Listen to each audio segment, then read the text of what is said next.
Today I'm going to be watching this video. It is the pros and cons of living in Norway as a foreigner.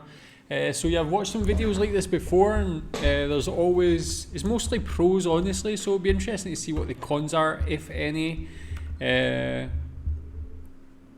interested to see this. Like, as I said, it's mostly overwhelmingly positive about people's experiences moving to Norway, and places like this out in nature is one of the big things. So let's watch this and we can find out some more.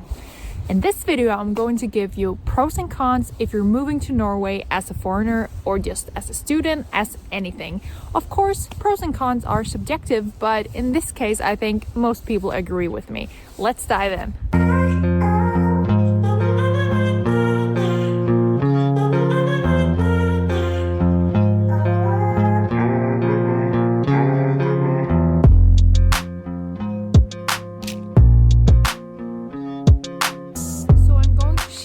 My biggest pro and biggest cons till last in this video, so make sure you watch the whole thing.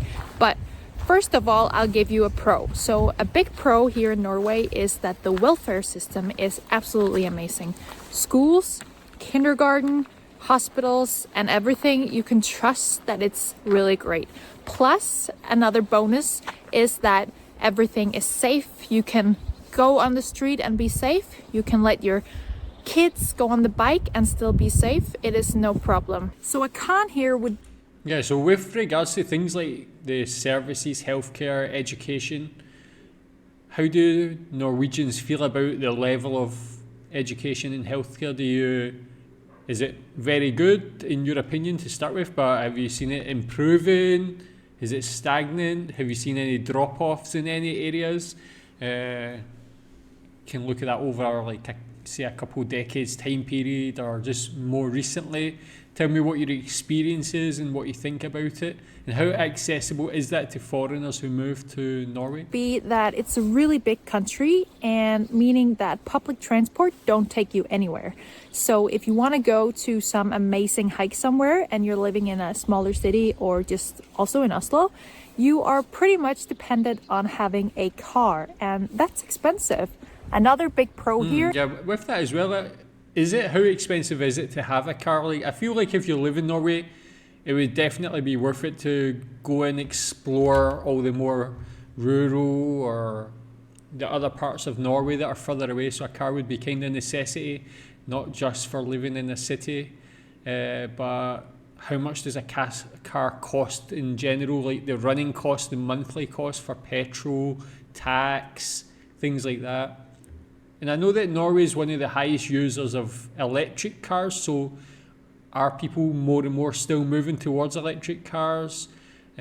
What's the difference in cost between like electric cars and petrol cars in general? Is that all jobs are good jobs. If you are a dishwasher, if you are working as a waitress, if you are in the administrative, if you are a dentist, no matter what, all jobs are very good paid in Norway, and the rights that you have when you're working is also very good. So for example, I just became a mother, and me and my partner had a whole year paid with the baby, so we could just stay at home half a year both and be really present with our new baby, and that was absolutely amazing. So another con here would be that it's actually cold most of the year, and that's a problem for a lot of people, that it's dark and cold most of the year. So you really want to make sure that you make some friends and that you connect with people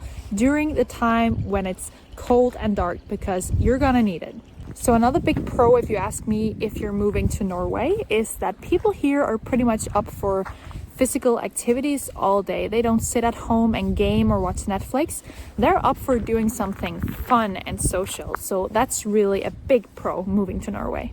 So another con would be that things here are really expensive. You can't really buy milk, food, or anything that is cheap, and it doesn't exist anywhere. So you really have to bring your wallet and make sure that you apply for jobs maybe before even getting here. That would be a good thing to do, because things are expensive in Norway.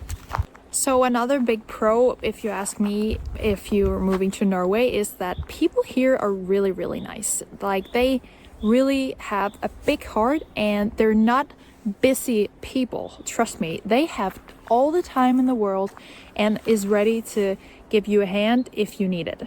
So another con if you're moving to Norway is that it can be really hard for a foreigner to get a job here, and it of course depends on your profession and your CV and what people you know. But I actually have another video which I'll put in the description box below that will help you with your CV. But that can be a con if you're moving to Norway as a foreigner. So I say. What about even for Norwegians? Is it?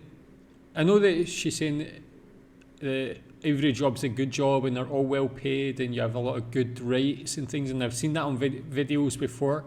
Definitely seems like very enticing and seems like a good place to work. The wealth inequality gap is very low in Norway as well. But how about for normal Norwegians? Is it easy to get a job? Is there a lot of changeover of jobs, or do people generally just go into a job and stay there for a long time? How is it like if you've been out of work or not had a job? Is it easy to get back into the workforce? Save the biggest pro and con for the last in this video. Okay, so here's the biggest con. It's really hard to make Norwegian friends here, and everyone I know who's foreign say this. I don't know why, but Norwegians can seem a little cold and closed when it comes to meeting new people. They like have their social circle and then they're pretty much not up for letting anyone in. But I mean, it's definitely possible, and I will put a link to another video on how to get Norwegian friends in the description box below. But anyways, so the biggest pro about living in Norway is definitely that you have this amazing nature right in your backyard. And that's pretty much whether you're living in the biggest city, Oslo, or you're living wherever you're living, you have this amazing, beautiful nature right beside you that you can use. And as I said, people here loves to use it as well. So it just really connects you to the nature, and it's really, really amazing. So I hope that this video was helpful to you. And if you need more tips, just interesting video. So you can tell me what you think about those. Interesting to see like different cons. I'd be interested to see as a Norwegian what you think about those as well, if you agree with them. And yeah, again, like the positives for me like really far outweigh the negatives there. Like the positives about being able to have a good job, good quality of life and all that. It's like really like not a lot of countries have everything like this. So yeah, I think you can like put up with the cold weather just to have that greater quality of life. And even the cold weather is not so bad. If you follow that Norwegian saying, is it like there's no such thing as bad weather, only bad clothing. So I guess you can just prepare for that as well. But tell me what you think about the pros and cons on this video. Thanks.